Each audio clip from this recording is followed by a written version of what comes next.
Now that relations between Athens and Sparta had taken a turn for the worse, the party in Athens, also which wanted to put an end to the peace, began to make itself felt immediately. The leader of this group was Alcibiades, Thucydides. Hello, I'm Mark Selleck and welcome back to Casting Through Ancient Greece, episode 93, Breaching the Peace. Last episode, we looked at the immediate aftermath and consequences of the peace that had been established between Athens and Sparta. This playing out in the early moves towards a new league being created with Greece. For a couple of generations now, Athens and Sparta had been at the head of their respective leagues, influencing, and as they had become more powerful, directing policy as they saw fit. Many other Greek city-states had come to fall under one of these leagues, with most looking to secure themselves in a land where two powers were coming to dominate. If one were to attempt to remain neutral, they risked being forced into either, especially if they held economic or strategic value. However, now that peace existed between the two powers, the dynamics of the leagues and those within them were shifting. Many city-states had voiced their displeasure with the terms that had been arranged between Sparta and Athens. Some of Sparta's largest allies had felt they had been cheated out of territorial rights that they held. Although these members had been under the Peloponnesian League, with its rules governing how the league operated, they were now in a position where their interests were being threatened. Those within these leagues often put up with the terms and rules put in place, as there were trade-offs for being members. But when the impositions outweighed the benefits, the self-interest of these city-states came to the forefront. On the side of the Peloponnesians, the Corinthians, who were one of the most powerful city-states behind Sparta, had become extremely dissatisfied with the terms arranged. They had been the city-state that had seen the flash of hostilities break out with Athens, and that would end up leading to the Peloponnesian War. Further to this, these hostilities had centred around their own territorial claims, with areas that had been originally colonised by the expeditions sent out by Corinth. With the terms in place as they were, Corinth would lose all claim to many of these places. This seeming as though Sparta was handing over to Athens and its allies what Corinth saw as rightfully theirs. Corinth saw this move as being the first in a policy where the smaller city-states would effectively become enslaved to the larger powers of Athens and Sparta, now that they had technically held an alliance between each other. Previously, one of the leagues held a counter to the other when it came to territorial ambitions, this being a large reason many smaller states would become members of one of these leagues, since it protected their independence to a degree. The Peace of Nicias in place meant that there was no longer an entity powerful enough to challenge either Athens or Sparta, should they move on the new territories. As we saw last episode, Corinth would take action to see if a new league could be established that could provide a counter to the power of either. For this, they would look towards Argos, Sparta's traditional rival on the Peloponnese. Argos had been spared during the fighting of the Peloponnesian War so far, as they had technically remained neutral.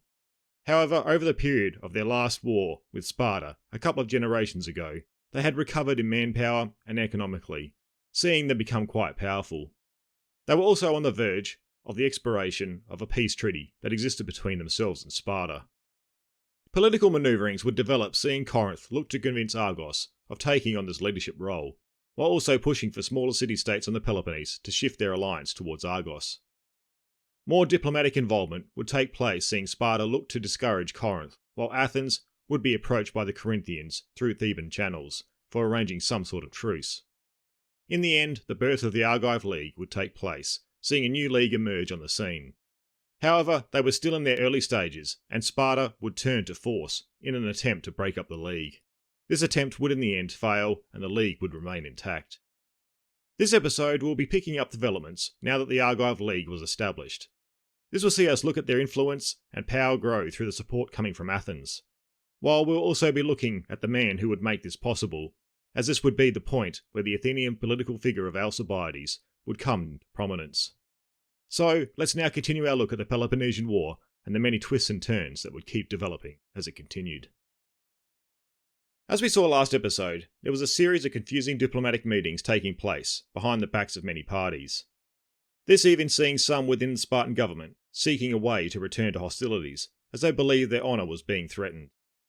Athens still held control of Pylos, seeing them still within Spartan territory, though this was a contentious issue, as not all their territories had been relinquished as yet. However, within Sparta, what we have been calling the Peace Party, that led to the signing of the Peace of Nicias, would also see the presence of Athenian troops within their territory concerning. Though, holding the influence for now, the peace party would look to find a way to regain Pylos without fighting. This would now see Sparta attempt negotiations with Boeotia in another attempt to regain Pylos from the Athenians. Within Boeotia was the town of Panactum, which had been occupied early in the war by the Boeotian troops. It was located near the border of Attica and Boeotia, holding a strategic road that led to Plataea. However, the terms of the Peace of Nicias called for all territories to return to their state that existed before the war. So Sparta saw that if they could convince the Boeotians, hand Panactum back to the Athenians, then Pylos would be abandoned by the Athenians. Here again we see the problems of the peace, with the allies of Sparta having to make concessions to meet the terms of the peace. Spartan delegates travelled to Boeotia, where they, as Thucydides says, begged them to place Panactum and the Athenian prisoners they held under Spartan control. This was so that the Spartans could offer them back to Athens, and in return gain Pylos. However, Boeotia was not going to just hand over them without attempting to gain something to their benefit. In the wake of the Peace of Nicias, the diplomatic dynamics had been shaken up, and the Boeotians were looking to regain their security. In return for Panactum and the Athenian prisoners, they wanted a separate alliance with Sparta. This put Sparta in a position where, in their attempt to fulfill one clause of the Peace of Nicias, they would have to breach another clause within it. During the agreements, Sparta and Athens had agreed that neither would make war or peace with any city without the other. However, the offer from these negotiations were taken back to Sparta, where they would be discussed. This now gave the other factions within the Spartan government an attempt to influence policy. They would be for the alliance with the Boeotians, as they were interested in gaining control of Pylos, and wanted to see the breakdown of the Peace of Nicias. The peace party in Sparta seems to still have the majority here, so for a vote to go in favour of the Boeotian alliance, supporters would need to be found from within their ranks. This also leads us to another question. If the Spartans violated another term within the peace, why would Athens still be willing to hand over Pylos? We have no insight into the discussions taking place, but Donald Kagan provides a possible answer that could have seen some of those within the peace party prepared to vote for the alliance. Remember here, both sides were extremely interested in gaining back Pylos. Kagan suggests, the only plausible explanation is that the Spartans put their faith in the apparently limitless forbearance of the peace faction at Athens and its ongoing control of Athenian policy. So in short, it is suggested that some Spartans were banking on the fact that Athens, with the peace faction in control, would accept some breaches to maintain the overall peace. So Sparta, in the early stages of 420 BC, agreed to an alliance with Boeotia, in the hopes of regaining Pylos and removing the Athenians from their territory. However, this agreement saw that Sparta was guaranteeing the security of the Boeotians against an Athenian attack. As we have seen so far, the allies of Sparta have been no fan of the peace made between Sparta and Athens, so it is reasonable to conclude that they were looking at how their alliance could be disrupted.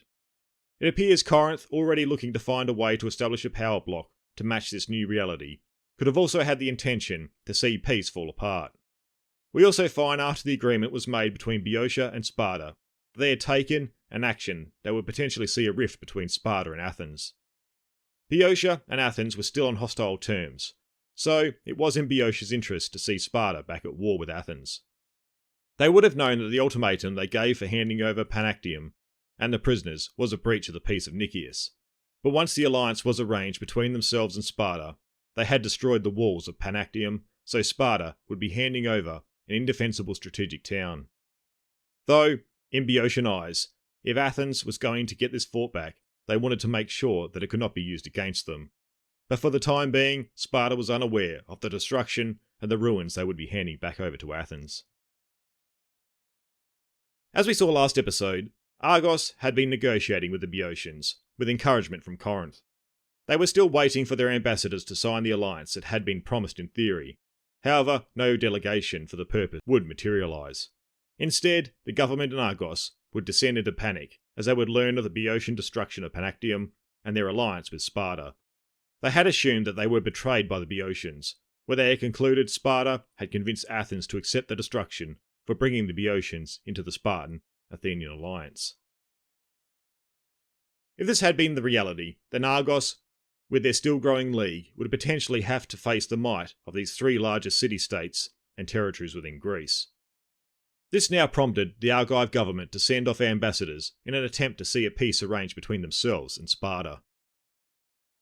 On the arrival of the Argive ambassadors, negotiations would commence, with both sides enthusiastic for an arrangement that would see peace between them. Argos, due to the perceived danger they were in, based off their assumptions, while we had seen Sparta had already been taking steps to see the Argive League not develop. Argos had been a factor that they did not want to have to contend with, especially if war with Athens was to come about again. Argos first broached the subject of arbitration over the disputed territory of Cyneria, bordering both Laconia and the Argos, but Sparta was initially cold over this point. They simply wanted the old treaty that was soon to expire to be renewed, this leaving the disputed territory in Spartan hands. The Argive ambassadors proposed the treaty to be extended for another 50 years. However, they also propose that any time in the future a request for battle in a limited scope could be sought over the question of Cyneria. Initially, the Spartans saw this last point as ridiculous, but after some consideration, they accepted all that was proposed. Sparta, despite what Argos thought the situation was, were keen to see them out of the picture as a threat. The treaty agreed to in theory was now taken back to Argos by the ambassadors to be voted on in the assembly for it to be binding. The people approved what had been negotiated, so the ambassadors were on the verge of making the trip back to Sparta. However, by this stage it was now June 420, and in the delay taken for Argos to fulfill its constitutional duties when it came to diplomacy, the situation had changed, and the events were now to take an alternate course.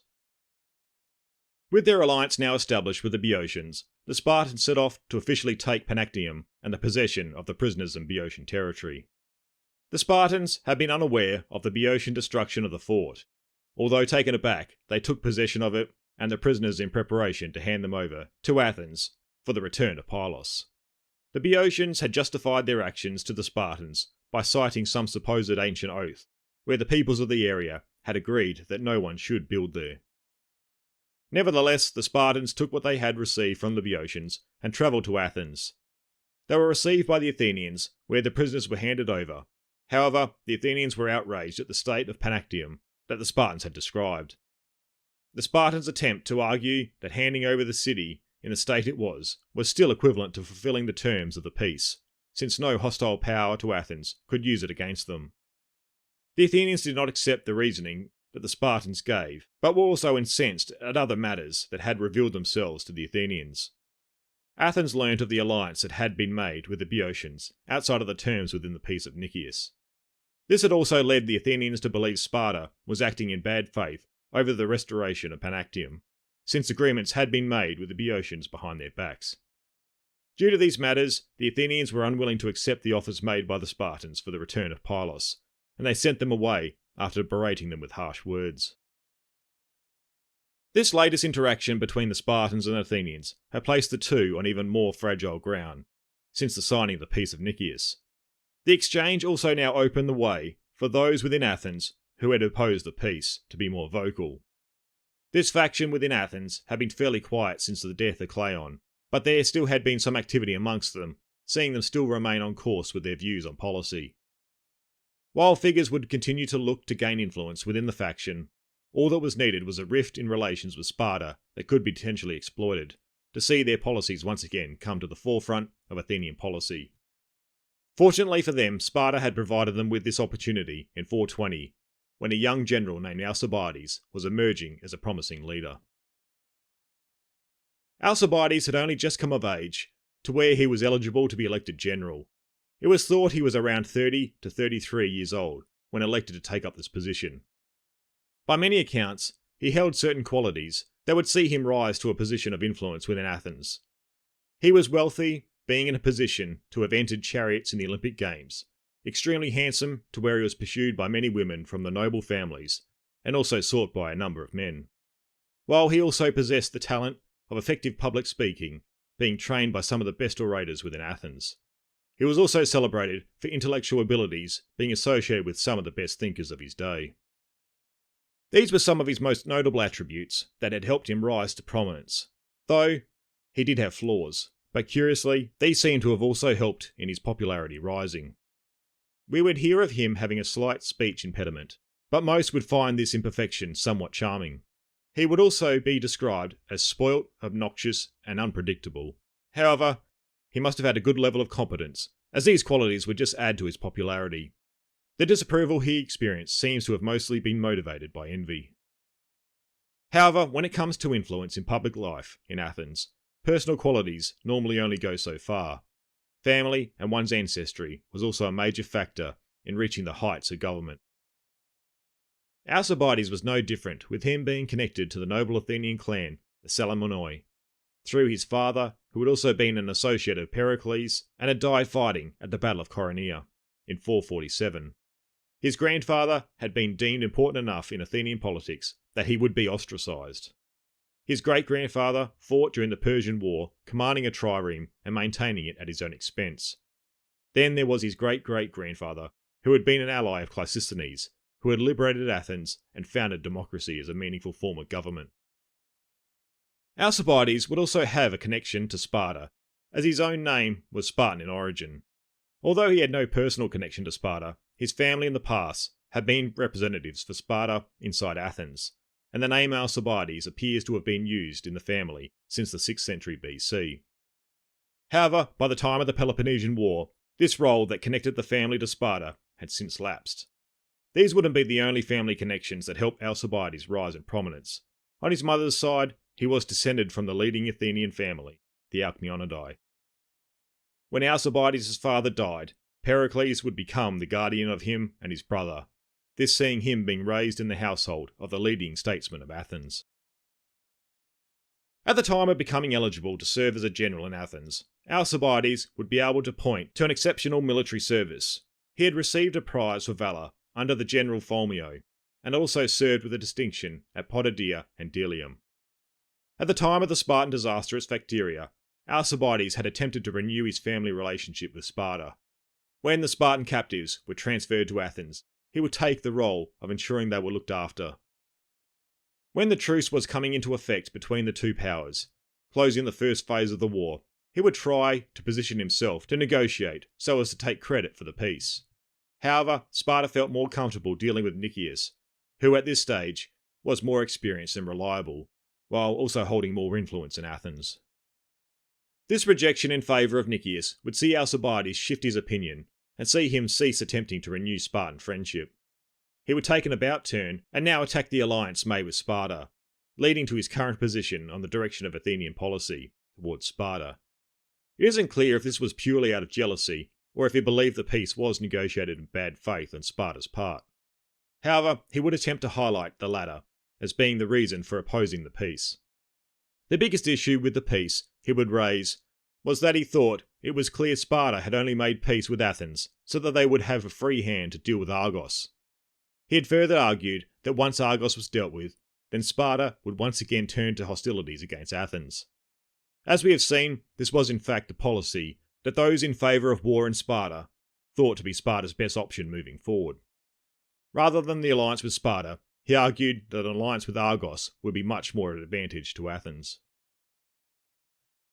Alcibiades, for the time being, had been working on establishing his policy within the Athenian political apparatus, while also building a following to help advance his influence. However, when Sparta came negotiating with Athens in 420, the destruction of the fort at Panactum and the Boeotian alliance created an opportunity to press his policy forward. These breaches by Sparta helped reinforce Alcibiades' position that Sparta was acting in bad faith. However, this would only go some way into shifting some of those within Athens to his line of thinking. To really take advantage of the situation, Alcibiades needed to attack Nicias himself, and how harmful his policies had been for Athens. Simple name-calling and personal attacks were not going to cut it. He would make plausible accusations on decisions Nicias had taken, and would argue how these had placed Athens in a dangerous position. Alcibiades accused Nicias of refusing to have captured the Spartans at Sphacteria, and left it to others to do so. However, when negotiating the peace, he had allowed the release of these prisoners very quickly, for favour with the Spartans, he would continue to argue. While in making these arguments, he further accused Nicias of failing to persuade the Spartans of steering clear of making separate alliances with the Boeotians. He would point to the current situation resulting from Nicias' willingness to carry favour with the Spartans, giving them much but not holding them accountable. Given the situation that was developing, Alcibiades recognised that Athens was in a position where a change in policy was now much more likely. He was in the process of building doubt over the policies of Nicias, given the rift that was now developing within Sparta. However, he would take measures to attempt to further encourage a more aggressive stance against the Spartans. While laying accusations against Nicias, Alcibiades would secretly send requests for representatives from Argos, Elis, and Mantinea to attend Athens seeking alliance. The invitation Alcibiades sent off would arrive in Argos, while the formalisation of the proposed agreement with Sparta was still taking place. This process that the Argives had to go through to meet their constitution would end up saving them from making an alliance that would be formed on false assumptions. Argos had been willing to form an alliance with Sparta purely to secure their own position. They had seen if Sparta were allied with the Boeotians, and also now working with Athens, then all those who opposed them would end up being subjected by this powerful group of city-states. The newly born Argive League in its current state would be nowhere near powerful enough to provide any resistance. However, with the news from Athens, Argos was able to reverse their course now that they saw Athens had no hand in the Boeotian alliance that had formed with Sparta. They were able to see that in fact Athens was on very bad terms with Sparta at this stage. With this realisation, they completely abandoned the negotiations that had been taking place with the Spartans, and now looked towards Athens. They would embrace this turn of events, with Thucydides telling us, thinking that it was a city that had been friendly to them in the past, that it was a democracy like theirs, that it had a great power on the sea, and it would fight on their side if war should break out. With the Argives breaking off negotiations with Sparta, the Spartans would learn quickly what had taken place to change the Argives' minds so suddenly. In response, Sparta sent out a delegation towards Athens. At the same time, delegations from Argos, Elis, and Mantinea were heading to the Athenians. The men that the Spartans had chosen were all respected by the Athenians, hoping this would give them the best chance of negotiating to the Spartans' advantage. Once arriving in Athens, they would first address the council before being able to present their case to the Athenian assembly.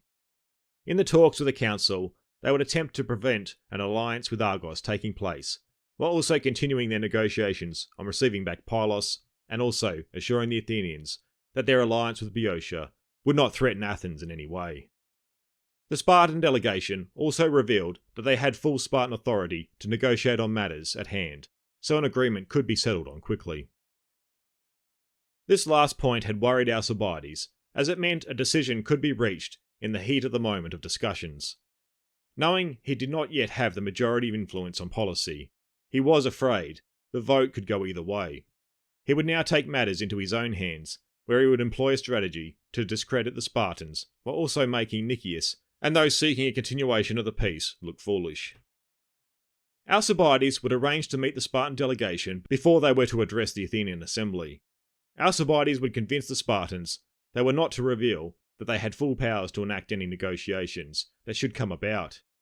In return for this, Alcibiades assured them that he would make sure Pylos was handed back over to them, and would also see that other issues, such as their alliance with Boeotia, would not be cause for concern. For the Spartans, their whole aim of attending Athens was to secure these very things. So to do as Alcibiades asked seemed a far better option than putting their case forward to the Athenian assembly to be decided upon. Perhaps they thought that Alcibiades could be trusted, as his family had a friendly relationship with Sparta in the past. However, Alcibiades' intention here was not to only prevent the handover of Pylos and ensure an alliance be signed with Argos, but was also to discredit Nicias in front of the entire Athenian assembly. So with these agreements made, the Spartans would continue on to address the Athenian assembly with their request they had brought forward from the Spartan government. However, when asked, presumably by Alcibiades or one of his supporters, about their authority to any terms arranged, they, as agreed, said they had not come with full authority. This had the effect Alcibiades was banking on, with the Athenians in the assembly losing all patience with the Spartans. This then opened the way for Alcibiades to address the assembly and attack the Spartans, driving a wedge between them and Nicias. he would jump on the fact that the Spartans had no sincerity in their intentions, as many would have known what had been presented at the council, and now seeing the Spartans say otherwise in the assembly. This would also have the effect of making Nicias look weak in front of the Athenians, since he had been the architect of the peace with Sparta. Capitalising on the situation and the Athenians' annoyance at the Spartans, Alcibiades ensured that the Argive delegation would be brought in to also address the assembly on the matter of forming an alliance.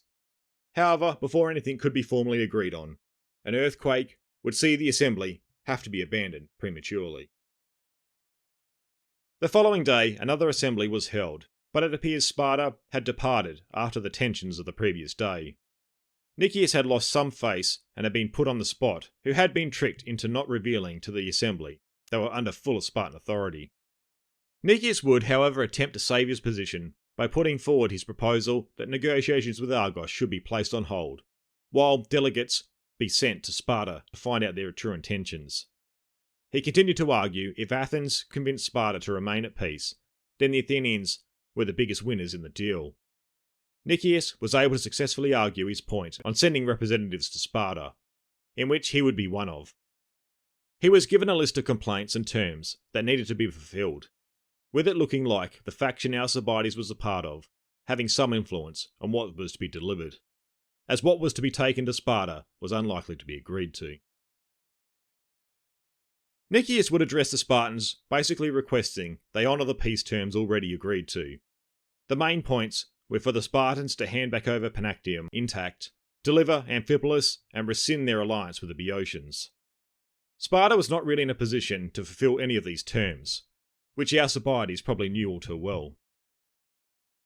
In short, Panactum's defences had already been raised by the Boeotians, with Sparta either not willing to or not having the resources or time to reconstruct them. As for Amphipolis, they had abandoned the city to the Athenians, but the locals of the city were unwilling for the Athenians to occupy it. Sparta, given their disconnect from Thrace, was in no position to force the city over to the Athenians, while the alliance with the Boeotian League had been formed in response to the unstable diplomatic situation after the signing of the Peace of Nicias. To rescind this would be weakening their position within Greece, threatening their security in the face of new coalitions forming. Nicias had also been informed that if the Spartans were to reject these terms, then he was to inform them that Athens would have no choice but to pursue its alliance with Argos. These demands and threats had basically destroyed any chances of saving the peace, and with it, the end to the wider war. However, in an attempt to save some face with his fellow Athenians, Nicias would ask the Spartans to renew their oaths to the Peace of Nicias.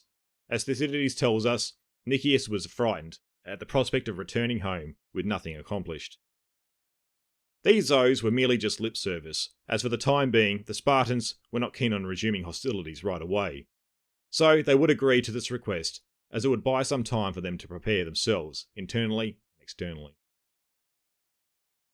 On his return to Athens and presentation to the assembly, Nicias was still berated, with the Athenians flying into a rage over the failure to obtain any meaningful outcome. This anger was intensified due to Nicias being the one who had drawn up and convinced Athens to make the peace with Sparta, and now he was unable to have the Spartans deliver on what had already been sworn upon by both sides. With this failure, Athens immediately formed a treaty with Argos, Elis and Mantinea, the three Peloponnesian democracies. The treaty was to last 100 years and would see a non-aggression pact formed, as well as a defensive alliance on land and sea. This had now seen Alcibiades' influence grow in Athenian politics, and Athens' policy was now shifting away from the terms of the Peace of Nicias. Both sides were now openly defining the terms within it. However, both still formally recognised the peace, staving off open hostilities for now. All of this diplomatic manoeuvring would also complicate matters with Corinth. All of these negotiations that had been happening over the past year can make the diplomatic situation between all the city-states seem a little hard to follow. But as you may remember, Corinth had been instrumental in helping see the Argive League established, and had also signed on in a defensive alliance with those in the League. However, with these developments, Corinth would keep clear of negotiations with Athens. The Corinthians' intentions had been to create a separate power bloc that would help protect their own security, and to entice hostilities between Sparta and Athens. With the alliance now formed with Argos, her democratic allies, and Athens, Corinth now looked back to Sparta with a friendlier gaze. However, always looking out for their own interests, they would still keep intact the initial defensive alliance they had with the Argive League, should the strategic situation change. The developments that had been taking place over the year, and Athens' new alliance with Argos, can be seen as marking a point where a shift in politics in Athens had now taken place. We had seen that Nicias and his policies had been dominating Athens, which led to the truce and eventual Peace of Nicias. However, cracks had been forming early on, and now Alcibiades, rising in the ranks of Athenian politics, was able to exploit these and push his policies that were more hostile towards Sparta. However, these diplomatic manoeuvrings had not only seen a shift in Athens take place. Those who had seen Sparta as an enemy but had been unwilling to take any action would now find themselves emboldened. The city of Elis, now with the powerful backing of Athens, would accuse the Spartans during the 420 Olympic Games of breaching the Olympic truce. This breach had taken place when the Spartans had sent an army into Lepreum, that we saw last episode. The fine for such a breach, as laid down in the law, was 2 mina, to be paid for each soldier that had marched. This would see Elis looking at enforcing a fine of 2,000 mina against the Spartans. Sparta would look to challenge the fine, attempting to argue a discrepancy in timing of the Olympic truce coming into effect. However, Elis would not budge, as the truce had already been called in Elis before the Spartan invasion, and had caught the Eleans off guard due to them observing the truce. With continued negotiations over the matter being rejected by Sparta, Elis would see to it that Sparta was now banned from the temples, therefore unable to make sacrifices during the Games. We have seen how the religious component of the Olympic Games was just as important as the Games themselves, if not more so. So to enforce this ban would have been quite humiliating for the Spartans. Tensions were quite high over this period, with some of the cities placing armed men at the ready in case a Spartan army should show. However, the Spartans would allow the Olympic festival to pass by quietly. The Spartans standing idle during the Olympics would also feed into the general perception that they had become weak. This would see further embarrassment when their colony in Heraclea in Trachis was attacked and the Spartan governor killed. The city would only be saved due to the Thebans arriving to prevent its capture. Though the Thebans would end up taking control of the city in their own right, justifying this action due to Sparta being too distracted on the Peloponnese to intervene, where they then feared Athens would capture it otherwise. However, as Donald Kagan suggests, it seems likely, although an ally of Sparta, had also capitalised on their inability to act for now. With Heraclea being in central Greece, this fell in an area where Thebes was projecting its sphere of influence. It might have been seen as an opportunity to remove Spartan influence from their areas, while also increasing Theban influence. This episode would also see relations between the two become strained, where Thucydides tells us the Spartans, nonetheless, were angry at them. Also showing us that there doesn't appear to have been any agreement over assisting in the initial crisis of the city. So in this episode, we have seen the diplomatic situation in Greece continue to shift for the initial formation of the Argive League. The League had been formed due to the inherent issues contained within the terms of the Peace of Nicias. Those who had been connected to either Athens or Sparta were seeking ways to protect their own self-interests. For some, such as Corinth, this meant attempting to find ways for hostilities between the two to continue. Left in a state of peace and friendship, Corinth was going to lose out, not having the power or backing to protect their interests around Greece. Others, such as Argos, who had managed to remain neutral in the Peloponnesian War so far, were now in a position where they needed to protect their security, with the treaty they had with Sparta due to expire. If Athens were friendly with Sparta, this would allow the Spartans to focus wholly on the Argive threat. The interests of these two city-states would collide when Corinth would convince Argos to head a new league to provide a counter to Athens and Sparta. However, the diplomatic situation would be further complicated with the continued failures around Athens and Sparta fulfilling their commitments under the terms of the peace. This would lead to further breaches in the peace, such as Sparta's alliance with the Boeotians. This would then continue with Argos misinterpreting the interactions of all the major powers. This was also the time that the policies of the peace towards Sparta were being challenged by the up-and-coming figure of Alcibiades. He would begin to grow in influence as the cracks in the Peace of Nicias began to appear. He would also take measures to exploit these cracks to help see a shift in Athenian policies. He would employ tactics to discredit the Spartans in front of the Athenian assembly, while also showing Nicias to be an unreliable leader with his peace crumbling. In a move to create further hostilities with Sparta, he had cleared the air with Argos, extending a hand of friendship, which delighted the Argives, who were also a democracy and concerned with their position on the Peloponnese. This point would be where the policies in Athens would shift. The Athenians were now far more hostile towards Sparta, due to the diplomatic interactions over the year, while they had also now agreed to establish an alliance with Argos, adding further breaches to the Peace of Nicias. Although the relationship between Sparta and Athens had deteriorated to such an extent, open hostilities had not yet broken out again. However, as we continue next episode, we will see a further step to the continuation of the war take place, as instead of just continuing diplomatic negotiations, campaigning on the Peloponnese would start to develop to attempt to influence matters. This would ultimately lead to the largest land battle yet fought in the Peloponnesian War at Mantinea, and with it, help the Spartans re-establish their power and dominance on the Peloponnese.